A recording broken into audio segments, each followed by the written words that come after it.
Ministre, dobar dan. Možda da počnemo zapravo s ovim najaktualnim temama i pitanjima. Prije svega ministar Krstičević, kolega vaš, podnio je ostavku. Jeste li se čuli s njim? Mislili ovoga puta ozbiljno? Ja se nisam čuo s njim, zaista je to tragičan događaj, stradali su ljudi. Oko te ostavke doista ne znam, on će, ja mislim koliko imam informaciju, sa premijerom prvenstveno o tome sjest, ali tragičan je događaj kad dvoje ljudi strada, ali on je valjda osnovao povjerenstvo ili najavio osnivanje povjerenstva, u svakom slučaju da se ispituju razlozi kako je i zašto je došlo do toga. Treba li premijer onda prihvatiti tu ostavku? To će odlučiti premijer. Dobro, još jedna aktualna tema sasvim sigurno je i rebalans proračuna. Koliko vi režete, što se reže? Pa gledajte, naš proračun Ministarstva pravosuđa je negdje 2 milijarde i 700, najveći dio se odnosi na plaće, na materijalne troškove, sve tamo gdje smo mogli uštediti, a to su prvenstveno neki projekti koji se radi ove situacije neće ostvariti. Mi smo ih maknuli iz proračuna, ali to nije nešto što je posebno značajno, ali nekakvih 70 i nešto milijuna kuna je. Sad se mnogo govori o ovim materijalnim pravima, smanjenju plaća, je li to isto na stolu u vašem resoru? To ne ide posebno po resorima, to će se razgovarati dakle, na razini cijele vlade, na razini sindikata, pa ćemo vidjeti kuda će ti pregovori otići. Tako da nemamo mi tu mogućnost zasebno svaki resor da ide i na nekakav svoj način, što je u redu, to treba biti unificirano. Dobro, idemo na koronavirus, dakle znamo da je zaustavio praktički pravosuđe, odvijalo se samo ono što je hitno. Imate li već neke procjene koliki su razmjeri svega toga? Pa gledajte, tu smo mi dijelili sudbinu cijelog društva, dakle radili smo u onim okvirima koliko smo mogli raditi i prvo je u tom razdoblju bio cilj zapravo zaštititi ljude, ne samo naše službenike i suce, nego i građane koji dolaze u sudnice, ali mi smo zapravo cijelo to vrijeme radili neke hitne postupke, posebno one pritvorske predmete, posebno one predmete gdje se radilo o zaštiti prava maloljetnika vezano za alimentaciju, dakle tu su sudovi funkcionirali. Ali ono što je definitivno kao podatak, manje je priljev predmeta, manje se radilo, bavili su se zapravo i rješavanjem ovih starih neriješenih predmeta, tako da taj dio će imati određeni plus. Ja sam sad u ponedjeljak imao videokonferenciju sa svim predsjednicima općinskih sudova u Hrvatskoj, jer općinski sudovi su ti koji najviše zapravo sa strankama komuniciraju i gdje stranke dolaze i na neki način smo svi otprilike rekli nekakva očekivanja i svi se od ponedjeljka više otvaraju, dakle neće biti toliko odgoda kao što je bilo, ali opet ćemo voditi brigu i o tom nekakvom sigurnosnom aspektu da ne bi dolazilo do gužva na sudovima, da ne bi dolazilo do takvih mogućnosti. Tako da od ponedjeljka ide malo veće otvaranje i mislim da će to biti u redu, jedino moramo paziti da zaista ne dođe do negativnih trendova. Vratit ćemo se tome, ali sad kad ste već spomenuli te podatke, dakle 27% manje riješenih predmeta, 43% manje riješenih predmeta starijih od 10 godina, 59% manji priljevi i 17% manje zastara.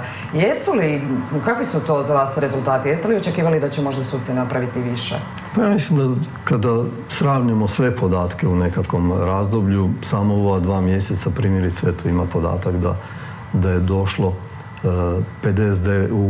u ožujku i travnju 59% je manji priljev, a manje je riješeno 27 nego u onom razdoblju prije. Taj podatak govori zapravo da se radilo na ovim starim predmetima. Tako da kad se naprave prave statistike, mislim da ćemo u tom dijelu imati nekakav ali 43% manje riješenih predmeta starijih od 10 godina. Jeste li očekivali da će možda barem kad već nema rasprava se više raditi na tim starim predmetima? Ti stari predmeti vam isto zahtijevaju stranke. Dakle, nisu se mogli rješavati ni svi stari predmeti, nego treba negdje zaključiti, u većini njih treba zaključiti raspravu, trebaju stranke doći, negdje treba nekog saslušati, tako da s te strane vidjet ćemo kad to sravnimo. Dobro, dakle, uskoro kreću rasprave, kako, gdje, na kojem sudu. Znamo da postoje epidemiološke mjere, 2 metra razmaka. Mislim, to već na prvu znamo da su sudnice male i da to neće baš biti jednostavno izvedivo. Ovako je dogovor bio u ponedjeljak što smo razgovarali da treba svako napraviti nekakvu analizu prostora s kojim raspolaže, da taj prostor treba racionalno koristiti, dakle odabrati one sudnice koje su veće. Te sudnice ne mogu biti vezane samo uz jednog suca koji je do jučer jedini vodio u njoj raspravu, nego ih treba dijeliti na druge. Dakle, to će na taj način funkcionirati. U onim većim sudnicama u kojima je to moguće organizirati, u tim sudnicama će se provoditi rasprave, predsjednik suda će točno odrediti koji sudac, koji dan će imati na raspolaganju tu sudnicu. Jer ne možemo, doista u pravu ste, ima puno, cijeli niz malih sudnica i u tim malim sudnicama ako ćemo napraviti gužvu, onda ne možemo poštivati ove uvjete. Dobro, to svejedno znači da će opet biti manje zapravo rasprava nego je to bilo prije ovog koronavirusa. Kako će se zapravo onda nadoknaditi svi ti zaostaci? Pa gledajte, rezultat će biti vjerojatno na kraju godine povećanje i u neko vrijeme ćemo te rezultate popraviti, ali ono što je važno, u ovo vrijeme zapravo smo funkcionirali putem elektroničke komunikacije. Dakle, to je nešto na čemu smo radili zadnjih godina i to se ovaj put pokazalo dobro. To se pokazalo znači i da su odvjetnici mogli i sud u jednom smjeru i u drugom smjeru da su mogli komunicirati ipak na takav način. Tako da to će biti i u budućem razdoblju što veći fokus će biti na tome, a i zapravo nešto što jest u zakonu kao mogućnost, samo je treba tehnički dobro pripremiti, jesu i rasprave na daljinu. Ja mislim da je to nekakva budućnost koja možda i nije vezana samo za situaciju u kojoj jesmo, ali mislim da ćemo u budućnosti jako poraditi na tome. To znači... Sudovi zapravo kažu da postoji zakonska mogućnost, ali je to tehnički teško izvedivo, postavljaju sad i tu razna pitanja oko prava obrane i sve slično. Je li vi mislite da je to neizvedivo? Je li se uopće održala jedna takva rasprava? Je, održala se, je. Na Općinskom sudu u Pazinu se održala jedna rasprava, da. Istina je, tu smo i normativno malo restriktivni, morali bi malo i normativno to riješiti, posebno kod pitanja zapisnika i to. Nije to samo pitanje kaznenih postupaka. U kaznenim postupcima se već dešavaju zapravo saslušanje ljudi koji su u zatvorima, pa video linkom se uključuju u rasprave.